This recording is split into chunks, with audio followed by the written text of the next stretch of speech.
नमस्कार बच्चों, मैं सीमा कौशिक अध्यापन चैनल पर एक बार पुनः आपका स्वागत करती हूँ और उम्मीद करती हूँ आप सभी स्वस्थ होंगे। आज बेटा मैं आपके लिए लेकर आई हूँ बिहारी जी के दोहे। आइए सबसे पहले कवि का परिचय जान लेते हैं। बिहारी जी, जिनका जन्म 1595 में ग्वालियर में हुआ था, वहाँ पर इनके पिता ओरछा चले गए थे, जहाँ आचार्य केशव दास से इन्होंने काव्य की शिक्षा प्राप्त की थी। बाद में ये रहीम जी के संपर्क में आए। बिहारी रसिक जीव थे। रसिक कहते हैं हर चीज में आनंद लेने वाले। उनका स्वभाव विनोदी एवं व्यंग्य प्रिय था। 1663 में इनका देहावसान हो गया। इनकी एक ही रचना सतसैया साहित्य जगत में उपलब्ध है, जिसमें उनके 700 दोहे संग्रहित हैं। इनकी भाषा शुद्ध ब्रज भाषा है, पर है वह साहित्य से भरपूर।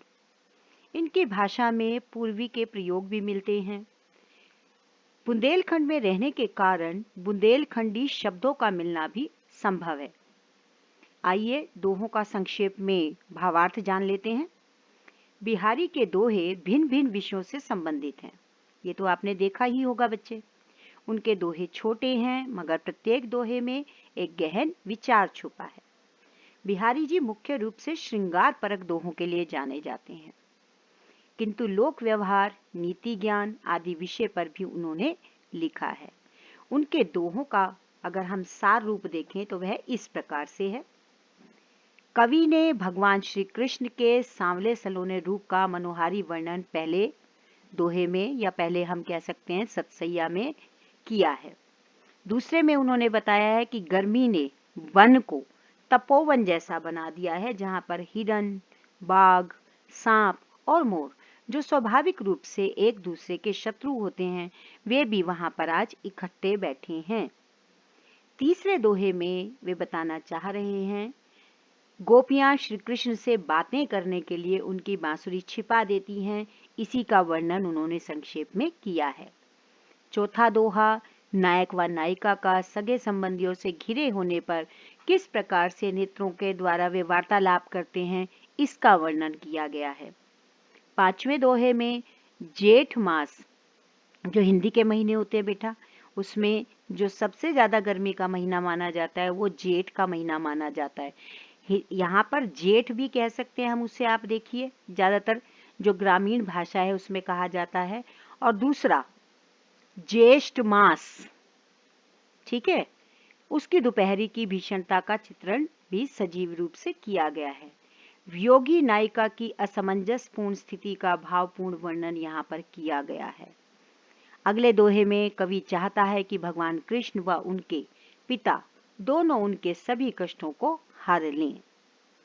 आखिरी जो दोहा है बिहारी जी का, उसमें उन्होंने जो नीति ज्ञान दिया है, उसमें बताया गया है कि जप माला, छापा, छापा का मतलब कोई भी ऐसा चिन्ह, तिलक, बाहरी ढोंग, आडंबर, दिखावे की अपेक्षा मन में बसे राम की भक्ति द्वारा ही कार्य पूर्ण किया जा सकता है। अब दोहों को विस्तार से जान लेते हैं। देखिए पहला दोहा है बेटा, सोहत ओढ़े पीतू पटु, श्याम सलोने गात, मनो नीलमणि सैल पर, आतपु पर्यो प्रभात। अब इसका अर्थ देखें।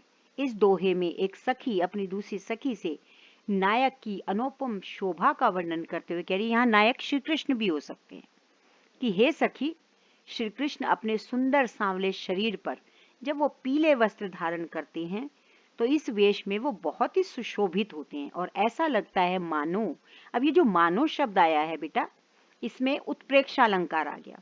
मानो प्रातःकालीन सूर्य की किरणें नीलमणि पर्वत पर पड़ रही हैं, अर्थात नीलमणि पर्वत पर प्रातःकाल की जो स्वर्णिम धूप है वो आभा बिखेर रही है। ऐसे ही ये पीला वस्त्र श्री कृष्ण के शरीर को शोभा दे रहा है। अब इसका अगर हम शिल्प सौंदर्य की बात करें बेटा, कई बार परीक्षा में पूछा जा सकता है, तो वो भी आप देखिए। सरस, मधुर, ब्रज भाषा, श्रृंगार रस का इसमें प्रयोग है। दोहा छंद का इसमें प्रयोग किया गया है। अलंकारों की भी बात करें तो अनुप्रास अलंकार और उत्प्रेक्षा अलंकार का प्रयोग है। अब बेटा समझने के लिए इसको कुछ और इसमें मैंने डाला है वो ये है कि इस दोहे पर आधारित अगर हम संक्षेप में प्रश्न बनाते हैं तो वो किस प्रकार से बनेंगे। देखिए, सबसे पहला प्रश्न है, इस दोहे में किसका वर्णन किया गया है? तो आपको पता ही है, इस दोहे में श्री कृष्ण का वर्णन किया गया है। फिर है, श्री कृष्ण ने कैसे वस्त्र धारण किए हैं? उसका उत्तर है पीले वस्त्र धारण किए हैं। पीले वस्त्रों की ही बात हो रही थी। नीलमणि पर्वत और कृष्ण में क्या समानता है? नीले रंग की।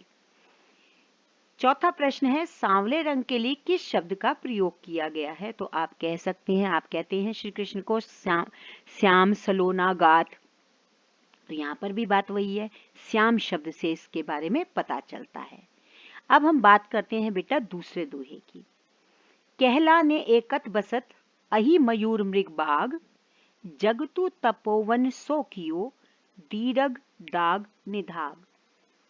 अब प्रस्तुत दोहे में कवि एक ऋतु का वर्णन कर रहा है। वो ऋतु है ग्रीष्म ऋतु, और ग्रीष्म की प्रचंडता का जो परिचय है वो इस दोहे के माध्यम से जो किया गया उससे आप सब भी परिचित हैं।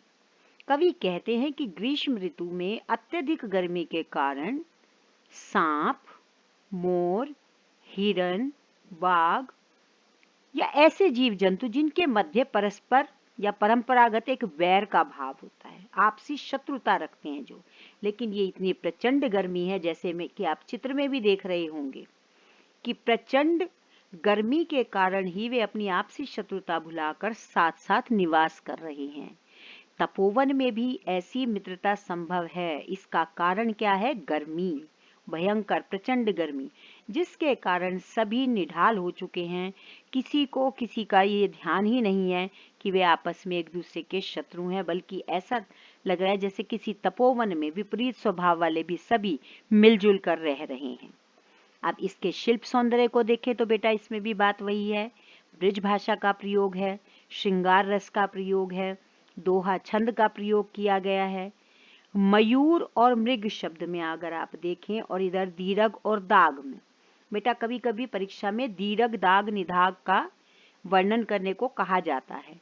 इसमें देखिए तो अनुप्रास अलंकार है। इसमें जगतु तपोवन सो कियो, जगत को तपोवन के समान बताया, तो यहाँ पर उपमा अलंकार आ गया जहाँ पर तुलना की जाती है। अब इस पर जो लघु प्रश्न बन सकते हैं या आप बना सकते हैं, इसके अलावा भी बना सकते हैं। पहला प्रश्न वही है, इस दोहे में किस ऋतु का वर्णन है? तो बता सकते हैं ग्रीष्म की प्रचंड ऋतु का या ग्रीष्म ऋतु की प्रचंडता का। सांप और मोर में क्या संबंध होता है? आप बहुत अच्छे से जानते हैं, दोनों में आपस में शत्रुता का संबंध है। दीरग दाग निधाग का तात्पर्य क्या है? अत्यंत भीषण गर्मी। बेटा अब अगले दोहे की ओर बढ़ते हैं। बतरस लालच लाल की मुरली धरी लुकाई, सोह करे बोहन हसे देन कही नटी जाए। इस दोहे में गोपियों की सरस प्रेम लीला और शरारतों का वर्णन करते हुए कवि कहते हैं कि श्री कृष्ण से बात नहीं करने के लालच में नायिका, या हम गोपियां भी कह सकते हैं, उनकी बांसुरी ना चुराने की सौगंध खाती हैं। ठीक है, पहले सौगंध खा ली उन्होंने कि हमने तो तुम्हारी बांसुरी नहीं छुपाई है। दूसरी ओर आप देख रहे हैं बोहों में यानी आंखों ही आंखों में हंसकर संकेत भी देती हैं एक दूसरे को कि मुरली तो उन्हीं के पास है, आज कृष्ण जी को अच्छा मजा चखाएंगे। जब कृष्ण उन्हें बांसुरी देने को कहते हैं तब वे साफ इनकार कर देती हैं कि बांसुरी तो उनके पास है ही नहीं, क्योंकि कृष्ण भी उन्हें सताते थे, आज उन्हें अच्छा मौका मिल गया है उन्हें सताने का। उन्हें इस बारे में पता नहीं है। नायिका या गोपियां ऐसा व्यवहार इसलिए करती हैं ताकि कृष्ण उनसे बातें करे और इसी बहाने उनके वो समीप आ जाएं। बतरस के बाद देखिए बेटा जो शब्द लिखा है लालच लाल की, तो लालच लाल में ल वर्ण की आवृत्ति होने के कारण अनुप्रास अलंकार है। जी, अगला दोहा तो अपने आप में एक गान की तरह है बेटा। देखिए इसमें कहत नटत रिझत खिजत मिलत खिलत लजियात, भारे भौन में करत है नैनन हुई सब बात। है ना कितनी सुंदर प्रस्तुति। इस दोहे में नायक द्वारा सगे संबंधियों से सबसे घिरे होने पर भी आंखों के संकेत के माध्यम से नायिका को प्रणय निवेदन करने का बहुत ही सुंदर मनोरम चित्रण किया है। नायक देखिए ऐसे अवसर पर आंखों के संकेत से अपनी नायिका से प्रणय निवेदन कर रहा है, प्रेम निवेदन कर रहा है। नायिका तुरंत मना कर देती है। नायक नायिका के मना करने के ढंग पर प्रसन्न हो जाता है। उसकी प्रसन्नता देखकर नायिका खींच जाती है। तब दोनों की आंखें मिलती हैं और परस्पर स्वीकृति मिलने पर दोनों के चेहरे प्रसन्नता से खिल जाते हैं। नायिका इस चीज पर लजा जाती है। इस प्रकार अनेक संबंधियों से भरे भवन में भी नायक और नायिका नेत्रों के संकेतों से बातें कर लेते हैं। जी, अगले दोहे को ध्यानपूर्वक देखेंगे। बहुत ही महत्वपूर्ण ये दोहा है, परीक्षा में बहुत बार पूछा जा चुका है। बैठी रही अति सघन वन, बैठी रही अति सघन वन, पैठी सदन तन माहा, देखी दोपहरी जेठ की छाँव चाहती छां। इस दोहे में भी कवि ने, बिहारी जी ने, जेठ माह की यानी ज्येष्ठ माह की गर्मी का ही चित्रण किया है। ज्येष्ठ माह की गर्मी इतनी तेज होती है कि कोई छाया, जिसे हम परछाई कहते हैं, उन्होंने इसका इतना सुंदर वर्णन किया है कि परछाई भी छाया ढूंढ रही है। ऐसी गर्मी में वो परछाई भी कहीं नजर नहीं आना चाहती।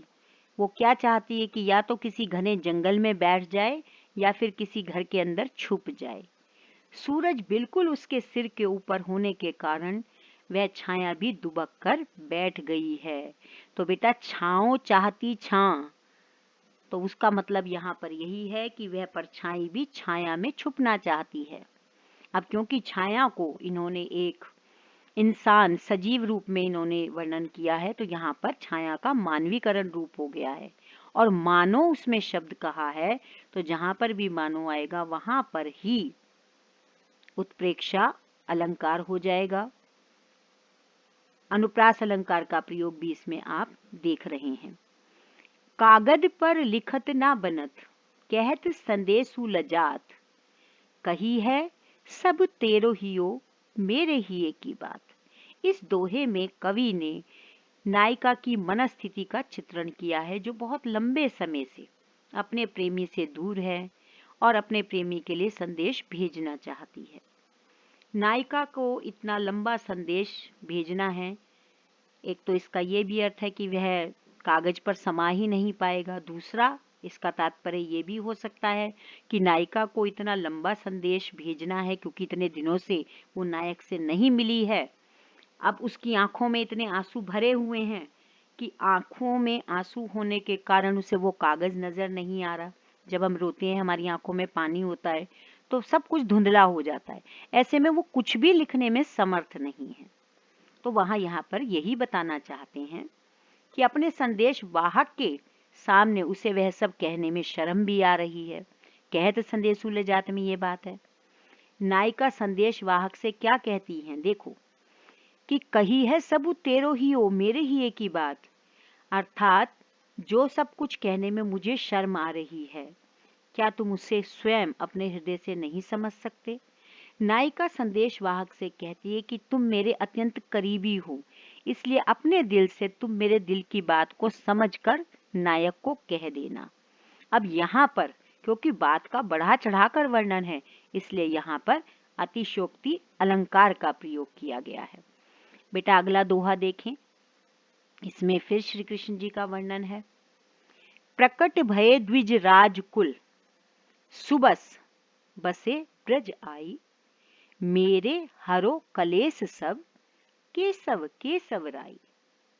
इस दोहे के माध्यम से कवि ये कहना चाहते हैं कि श्री कृष्ण ने स्वयं ही ब्रज में चंद्रवंश में जन्म लिया था, अर्थात उन्होंने तो अवतार लिया था। अब बिहारी जी के पिता का भी नाम बेटा केशव राय था, इसलिए वो क्या कह रहे हैं कि हे कृष्ण, एक तो वो कहते हैं कि आप भी मेरे पिता समान है, दूसरा वो क्या कह रहे हैं कि हम दोनों ही केशव के पुत्र हैं। क्योंकि आपके पिता वासुदेव ने आपका नाम जो रखा केशव, और मेरे पिता का नाम ही केशव राय है, तो इसलिए मेरे सारे कष्टों को दूर कीजिए। ये केशव राय, हे केशव, ये केशव का पुत्र आपसे ये निवेदन कर रहा है। तो यहाँ पर बेटा श्लेष अलंकार, रूपक अलंकार और अनुप्रास अलंकार, तीनों ही अलंकार यहाँ पर समाहित हैं। इससे अगला जो दोहा है बेटा, वो बहुत ही इंपॉर्टेंट दोहा है। वैसे तो सारे ही बहुत इंपॉर्टेंट हैं, लेकिन ये भी बार बार परीक्षा में पूछा जाता है, इसे भी ध्यान से हम देखेंगे। जप माला, देखिए सारे दिन माला जपने से, छापे तिलक, माथे पे तिलक लगा लेने से सरे ना एको काम, कोई काम नहीं सरते। यहाँ पर ये कह रहे हैं, मैं पहले इसका आपको अर्थ बाद में बताती हूँ, पहले ये दोहा आपके लिए पढ़ देती हूँ। जप माला छापे तिलक सरे ना एको कामू, मन काचे नाचे वृथा साचे राचे राम।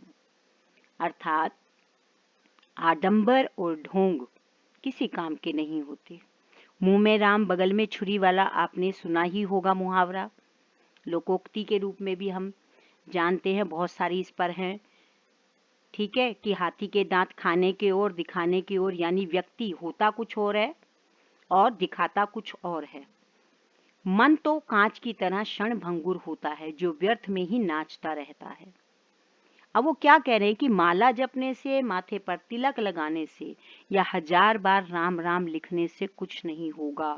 अगर आपका मन मैला है, मन में गंध भरा हुआ है, मैल भरा हुआ है, दूसरे के प्रति गंदे विचार भरे हुए हैं, इन सब के बदले यदि सच्चे मन से आप प्रभु की आराधना करेंगे तो वह ज्यादा सार्थक होगा, क्योंकि राम तो सच्ची भक्ति देखकर ही प्रसन्न होते हैं।